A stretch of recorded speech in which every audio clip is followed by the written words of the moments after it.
आप सोच सकते हैं कि पूरे झारखंड में 35 से 40 हजार एडवोकेट हैं। उन एडवोकेट के वो अध्यक्ष हैं और उन्हें जब इस बिल के बारे में किसी प्रकार का सरकार के द्वारा नहीं पूछा गया तो वह बिल कितना त्रुटिपूर्ण होगा। और सरकार जो इस प्रकार का बिल लाई, उन्हें पता ही नहीं है कि 15,000 एडवोकेट ट्रस्टी कमेटी के मेंबर हैं और 35 से 40 हजार टोटल एडवोकेट हैं जो इनरोल्ड हैं। तो अब इस सरकार को सोचना है कि पैसा कैसे मिलेगा बाकी लोग को या केवल 15,000 को मिलेगा। तो यहीं से विवाद शुरू हो जाता है। एक तरफ जहां राज्य की हेमंत सरकार अधिवक्ताओं के कल्याण के लिए अधिवक्ता कल्याण कोष की घोषणा की है, वहीं इसे लेकर अधिवक्ताओं ने ही सवाल उठाना शुरू कर दिया है। इस संबंध में जब हमारे संवाददाता ने लातेहार व्यवहार न्यायालय में कार्य कर रहे अधिवक्ता राजीव रंजन पांडे से बात की तो उन्होंने कहा कि हेमंत सरकार इस बिल को अधिवक्ताओं के लिए ऐतिहासिक फैसला बता रहे हैं, पर हकीकत से यह कोसों दूर है। यही नहीं, हेमंत सरकार अधिवक्ताओं के कल्याण की बात करती है, पर इस बिल से अधिवक्ताओं में ही वह विवाद पैदा करना चाहते हैं। 40,000 से अधिक अधिवक्ता अभी प्रैक्टिस कर रहे हैं, वहीं 15,000 अधिवक्ता ही वेलफेयर ट्रस्ट से रजिस्टर्ड है। बाकी अधिवक्ता जो बच जा रहे हैं, उनके बीच हेमंत सरकार इस बिल के माध्यम से विवाद पैदा करना चाहते हैं। साथ ही उन्होंने कहा कि यह बिल किसी भी सूरत में सही नहीं है, यह त्रुटिपूर्ण बिल है। झारखंड लेटेस्ट न्यूज की खास रिपोर्ट। और आपके द्वारा जो ये बात कहा गया कि अधिवक्ताओं को सौगात दिया गया है, सुनने में बहुत अच्छा है।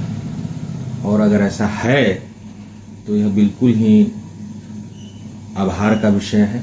मुख्यमंत्री जी को इस पर बहुत बहुत आभार भी है मेरा, और ऐसा होना भी चाहिए, क्योंकि यह जो मांग है, डिमांड है अधिवक्ताओं के लिए, यह चिर प्रतीक्षित है और बहुत पुराना डिमांड है।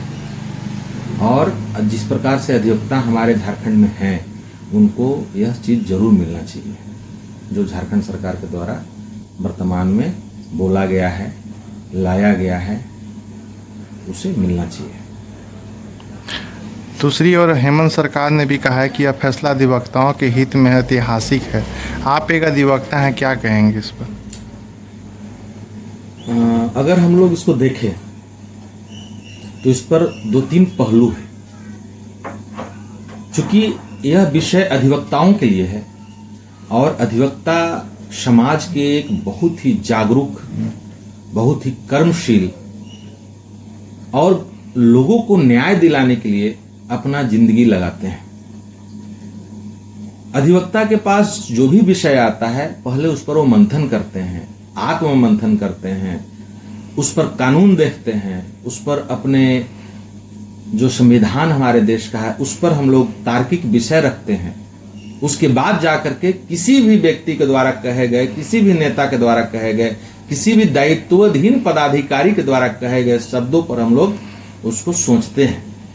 आपके द्वारा जो विषय दिया गया कि इस पर हमको क्या कहना है व्यक्तिगत रूप से, इस पर मैं सिर्फ इतना ही कहना चाहता हूं कि सबसे पहले मुख्यमंत्री जी के द्वारा जो यह लाया गया शब्द, तो बीते कल में झारखंड बार काउंसिल के हमारे माननीय अध्यक्ष महोदय का एक इंटरव्यू सामने आया था। उनके द्वारा यह बतलाया गया कि झारखंड में जो अधिवक्ताओं के कल्याण के संबंधित जो बिल आया है, उस बिल के संदर्भ में उनको जानकारी उनसे किसी प्रकार का प्राप्त नहीं किया गया। अब आप सोच सकते हैं कि पूरे झारखंड में 35 से 40 हजार एडवोकेट हैं। उन एडवोकेट के वो अध्यक्ष हैं और उन्हें जब इस बिल के बारे में किसी प्रकार का सरकार के द्वारा नहीं पूछा गया तो वह बिल कितना त्रुटिपूर्ण होगा।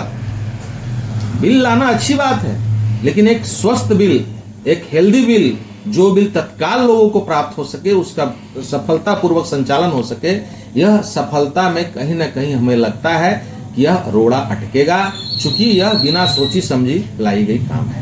राज्य में 40,000 से ज़्यादा अधिवक्ता प्रैक्टिस कर रहे हैं, वहीं वेलफेयर ट्रस्ट कमेटी में मात्र 15,000 ही अधिवक्ता रजिस्टर्ड हैं। वहीं 25,000 अधिवक्ताओं को यह लाभ मिलेगा या नहीं, इस पर आपकी क्या राय है? बिल्कुल इसी शब्द को तो मैं बताया आपसे कि जब हमारे माननीय राज्य अधिवक्ता संघ के अध्यक्ष महोदय से इस बात पे कोई चर्चा ही नहीं हुआ तो बिल तो यही त्रुटिपूर्ण हो गया। और सरकार जो इस प्रकार का बिल लाई, उन्हें पता ही नहीं है कि 15,000 एडवोकेट ट्रस्टी कमेटी के मेंबर हैं और 35 से 40,000 टोटल एडवोकेट हैं जो इनरोल्ड हैं।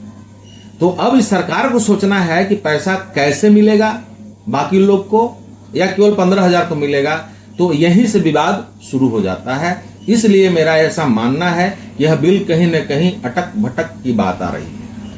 एक आखिरी सवाल कि चुनाव बहुत ही नज़दीक है, सरकार जिस हिसाब से फैसले ले रही है, चाहे अधिवक्ताओं की बात हो, चाहे कुछ कर्मचारियों की बात हो, चाहे मैया सम्मान योजना की बात हो, किस तरह से इसको देखते हैं सरकार का स्टैंड?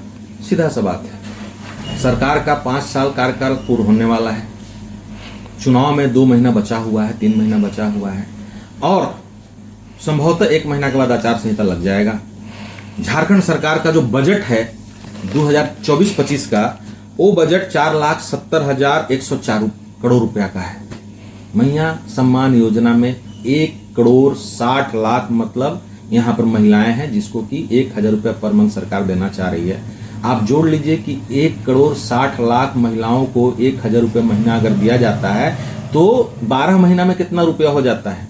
अगर हम 2 करोड़ महिला भी मानते हैं तो 2,000 करोड़ रुपए 1 महीना में, 12 महीना में 24,000 करोड़ रुपया सरकार पैसा लाएगी कहां से।